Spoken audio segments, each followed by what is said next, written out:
السلام علیکم dear viewers, آپ کے favourite informative channel Saqib info سے آپ کی خدمت میں حاضر ہیں۔ ہمارا آج کا ٹاپک ہے مانسہرہ۔ مانسہرہ KPK یعنی خیبر پختونخوا کا ایک سبزہ زاروں، جھیلوں، چراگاہوں، خوبصورت، دلکش، دل فریب مناظر کا ایک گھر ہے۔ ضلع مانسہرہ کی سرزمین 1976 میں ہزارہ سے علیحدہ ہو کر معرض وجود میں آئی۔ موجودہ ضلع اپر تناول، بالاکوٹ، مانسہرہ، شنکیاری، بٹل، چھتر پلین، اگی، ڈاڈر، جبوڑی پر مشتمل ہے۔ ضلع کی جغرافیائی خصوصیات یہ ہیں کہ اس کی سرحدیں ضلع ایبٹ آباد، کشمیر، شمالی علاقہ جات اور مالاکنڈ ڈویژن سے ملی ہوئی ہیں۔ شاہراہ ریشم یعنی سلک روڈ اسی ڈسٹرکٹ سے گزرتی ہے۔ تاریخی طور پر ضلع مانسہرہ سید احمد شہید کی جنگ بالاکوٹ کی وجہ سے مشہور ہے۔ زندگی کے ہر شعبے میں ہمہ گیر ترقی ہونے کے باوجود آج بھی لوگوں کا بڑا ذریعہ معاش جنگلات ہیں، جو لوگوں کی معاشی اور معاشرتی زندگی سنوارنے میں اہم کردار ادا کر رہے ہیں۔ یہاں کے لوگ رجعت پسند، اپنی اخلاقی قدروں کے بارے میں بڑے حساس ہیں۔ سیر و سیاحت اس علاقے کی تیزی سے ترقی کرنے والی منافع بخش صنعت ہے۔ 8 اکتوبر 2005 کو قیامت خیز زلزلے نے اس ضلع کے انفراسٹرکچر کو تباہ کر کے رکھ دیا تھا۔ بالاکوٹ سمیت کئی دیہات ملیا میٹ ہو گئے تھے، جس کے نتیجے میں ہزاروں افراد لقمہ اجل بن گئے تھے۔ ضلع مانسہرہ کا کل رقبہ 4579 مربع کلومیٹر ہے۔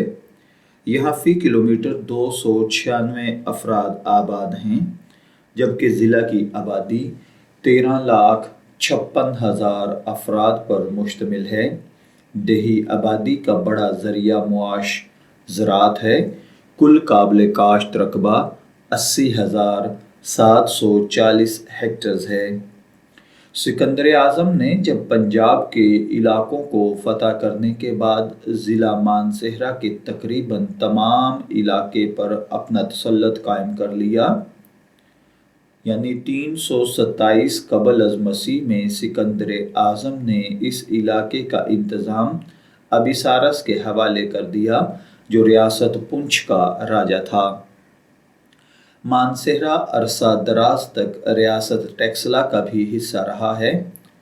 اشوکا کا اپنے ولی عہدی دور میں اس علاقے کا گورنر مقرر تھا، جبکہ اپنے والد بندوسارا کی وفات کے بعد وہ سلطنت کا وارث ٹھہرا اور مانسہرہ کے علاوہ گندھارا کا حکمران ہوا۔ آج بھی اس کے دور حکومت کی نشانی کے طور پر 3 یا اس سے زائد چٹانیں، جس پر اس کے حکم نامے نقش ہیں، مانسہرہ شہر میں کوہ بریڈی کے دامن میں اس کے دور حکومت کی یادگار کے طور پر موجود ہیں۔ ان نشانیوں سے یہ بھی واضح ہوتا ہے کہ یہ علاقہ کبھی مذہبی مرکز بھی رہا ہے۔ مانسہرہ کا نام مان سنگھ کے نام سے اخذ ہوا، جو ایک زمانے میں اس علاقے کا حکمران تھا۔ مشہور ریاست امب، جو کہ پٹھان قوم کے تنولی قبیل کے زیر اثر تھی، اس کا بھی مانسہرہ حصہ رہا ہے، جس کی ریاستی حیثیت 1969 میں حکومت پاکستان نے ختم کر دی تھی۔ گزشتہ ریاست امب اور ہزارہ کے مضافات کی تاریخ کا کافی پرانا علاقہ ہے، جس کا تعلق سکندر اعظم کے ہندوستان پر حملوں سے ملتا ہے۔ آریان، جو سکندر اعظم کا نامزد کردہ تاریخ دان تھا، کہیں بھی ریاست امب کے مرکز کی نشاندہی نہیں کی ہے۔ البتہ تاریخ میں یہ ضرور درج ہے کہ دریائے سندھ، یا جسے یہاں مقامی طور پر اباسین کے نام سے جانا جاتا ہے، کہ دائیں کنارے پر آباد مرکز تھا، جسے سکندر اعظم نے وسائل کی ترسیل کے لیے مرکز کا درجہ دے رکھا تھا۔ یہی مرکز ریاست امب کا منبع کہلاتا ہے۔ 1854 میں جنرل ایبٹ، جو برطانوی حکومت کے نامزد کردہ افسر تھے اور انہی کے نام پر ایبٹ آباد کا نام ہے، انہوں نے ریاست امب اور اس کے مرکز کی نشاندہی بنیر کے جنوبی علاقے میں کی ہے۔ ان کے مطابق رنجیت سنگھ کے وقت سے امب کا موجودہ گاؤں، جو دریائے سندھ یا اباسین کے دائیں کنارے پر واقع ہے، کو ہی مرکز تھا۔ یہ مرکز مہابان کے علاقے سے تقریباً 8 کلو مشرق میں واقع تھا، جہاں سے ریاست امب کے نوابوں نے اپنا نام منتخب کیا۔ دوسری صدی عیسوی میں ایک ہندو راجہ رسالو، جو راجہ سلباہان کا بیٹا تھا، اس کا تعلق سیالکوٹ سے تھا، نے اس علاقے پر قبضہ کیا۔ یہاں کے مقامی آبادی میں راجہ رسالو اب بھی افسانوی داستانوں میں زندہ ملتا ہے۔ چینی سیاح ہیانگ تسانگ کے درج شدہ بیان کے مطابق کہ جب اس نے اس دور میں یہاں دورہ کیا تھا تو یہ علاقہ درلاباور دھانا، جو ریاست کشمیر کا حکمران تھا، کے قبضے میں تھا۔ ترک راج اور ہندو راج پے در پے اس علاقے پر حملہ آور ہوتے رہے، جبکہ حکمرانی بھی اسی طور منتقل ہوتی رہی۔ ہندو شاہی میں راجہ جے آپالا نے زیادہ شہرت پائی، جسے محمود غزنوی نے اپنی پہلی ہندوستانی مہم کے دوران شکست دی۔ یہاں یہ بات قابل ذکر ہے کہ تاریخ میں کہیں بھی محمود غزنوی کے مانسہرہ میں قیام یا یہاں سے گزرنے کے ثبوت میسر نہیں ہیں۔ 11ویں صدی میں ہندو شاہی کے خاتمے کے بعد کشمیریوں نے اس علاقے پر قبضہ کر لیا، جب وہاں کا حکمران کلشان تھا۔ 1112 سے 1120 تک راجہ سولال نے یہاں حکمرانی کی۔ 12ویں صدی میں اسلات خان نے اس علاقے کو اپنی فوجی مہم میں فتح کیا، جبکہ اس کے جانشین غور محمد کے بعد ایک بار پھر یہ علاقہ کشمیریوں کے زیر اثر آ گیا۔ 1399 میں عظیم مسلمان جنگجو تیمور نے کابل سے واپسی پر اپنے ترک فوجیوں کو مانسہرہ میں تعینات کیا تاکہ اس اہم ریاستے کی حفاظت یقینی بنائی جا سکے، جو کشمیر کو کابل سے ملاتا ہے۔ تاہم 1472 میں شہزادہ شہاب الدین نے کابل سے یہاں کا رخ کیا اور صحیح معنوں میں اپنی علمداری قائم کی۔ شہاب الدین، جو وسط ایشیائی شہزادہ تھا، اس نے بکھی سرکار کے نام سے یہاں ایک ریاست کی بنیاد رکھی اور گلی باغ نامی قصبے کو اس ریاست کا مرکز بنا دیا۔ مغل دور میں یہی ترک جرنیل جو اس ریاست میں تعینات تھے، اس علاقے میں مغل عملداری کے پاسبان تھے۔ در حقیقت یہی علاقہ اور راستہ کشمیر کا سلطنت ہندوستان کا مرکز کے ساتھ رابطے کا ذریعہ تھا اور شہنشاہ اکبر نے اسی راستے کا استعمال کیا۔ شہنشاہ اکبر کی حکمرانی کے آخری حصے میں ترک سلطان حسین خان نے اس علاقے پر حملہ کیا اور مغل حکمرانوں کو دعوت جنگ دی۔ حملے کا جواز سلطان حسین خان نے اندرونی معاملات میں مرکز کی مداخلت کو قرار دیا۔ پہلے تو مغلوں نے سلطان کو ہندوستان سے جلا وطن کیا، لیکن بعد ازاں اسے معافی اور علاقے کی عملداری عطا کر دی گئی۔ ترکوں کی نسلیں اب مانسہرہ، ایبٹ آباد اور ہری پور میں آباد ہیں۔ اگر بات کی جائے برطانوی راج کی تو 1849 میں حکومت برطانیہ نے مانسہرہ پر اپنا تسلط قائم کیا، لیکن مغربی پشتون قبائل کو زیر کرنے میں ناکام رہے۔ یہ قبائل وادی الائی، بٹگرام، وادی نندیار اور کالا ڈھاکہ میں آباد تھے۔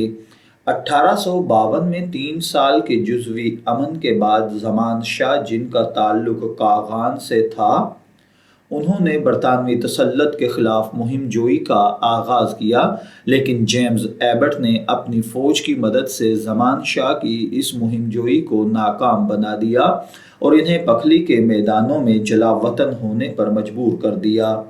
لیکن بعد ازاں انہیں معافی ملی اور ان کا علاقہ انہیں واپس کر دیا گیا۔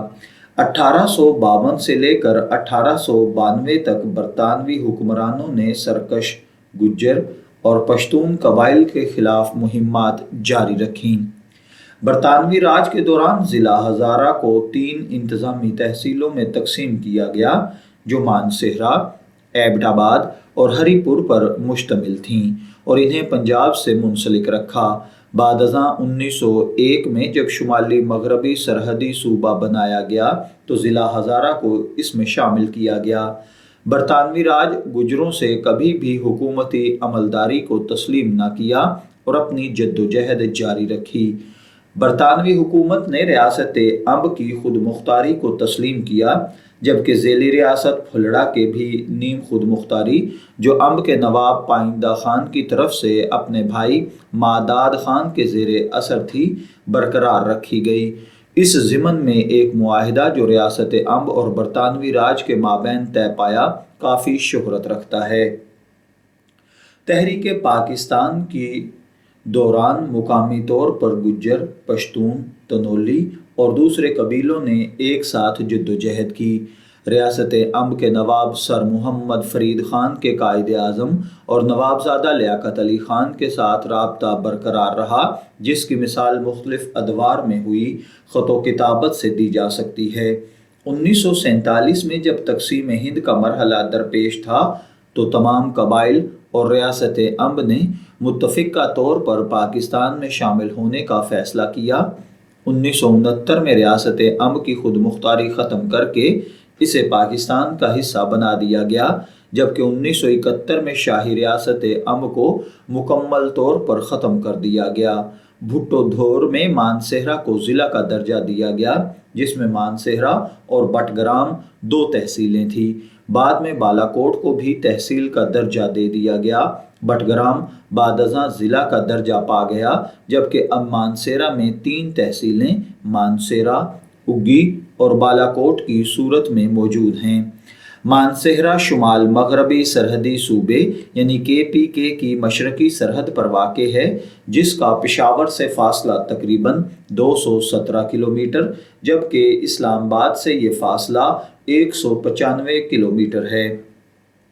ضلع مانسہرہ کی سرحدوں میں شمال میں ضلع دیامر اور کوہستان، جنوب میں ایبٹ آباد، مشرق میں آزاد کشمیر کا ضلع نیلم، مغرب میں ضلع سوات، جبکہ شمال مشرق میں ضلع بٹگرام اور ضلع بنیر سے ملتی ہیں۔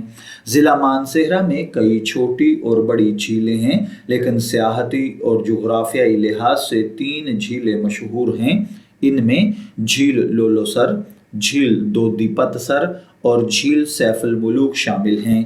یہ تینوں جھیلیں وادی کاغان میں واقع ہیں، جو تحصیل بالاکوٹ کا حصہ ہے۔ جھیل لولو سر ناران سے تقریباً 48 کلومیٹر دور واقع ہے، جبکہ یہ سطح سمندر سے تقریباً 3325 میٹر بلند ہے۔ یہ جھیل اطراف میں جنگل سے گھری ہوئی ہے، جبکہ اس کے ارد گرد واقع جڑی بوٹیوں کے جنگلات ملکی شہرت کے حامل ہیں۔ یہ جھیل دریائے کنہار کا منبع بھی قرار دی جا سکتی ہے۔ جھیل دودی پت سر بند شکل میں خوبصورت برف پوش چوٹیوں میں گھری ہوئی جھیل ہے۔ یہاں تک رسائی انتہائی مشکل اور دشوار گزار کام ہے۔ اس جھیل تک رسائی کے لیے کم از کم 7 سے 12 گھنٹے تک انتہائی مشکل اور دشوار گزار گھاٹیوں میں پیدل سفر کر کے جانا ممکن ہے۔ جھیل کے اطراف میں چراگاہیں اور ہرا پانی دیکھنے سے تعلق رکھتا ہے۔ ضلع مانسہرہ کی سب سے مشہور اور خوبصورت جھیل سیف الملوک ہے، جس کا نام یہاں مشہور ایک افسانوی داستان قصہ سیف الملوک کی وجہ سے مشہور ہے۔ یہ قصہ ایک فارسی شہزادے اور ایک پری کی محبت کی داستان ہے۔ جھیل سیف الملوک وادی کاغان کے شمالی حصے میں واقع ہے۔ یہ سطح سمندر سے تقریباً 3244 میٹر کی بلندی پر واقع ہے۔ امید ہے آپ کو ہماری یہ آج کی انفارمیٹیو کاوش ضرور پسند آئی ہوگی۔ ثاقب انفو سے اجازت دیجیے، پھر حاضر ہوں گے کسی نئے ٹاپک کے ساتھ۔ تب تک کے لیے اللہ حافظ۔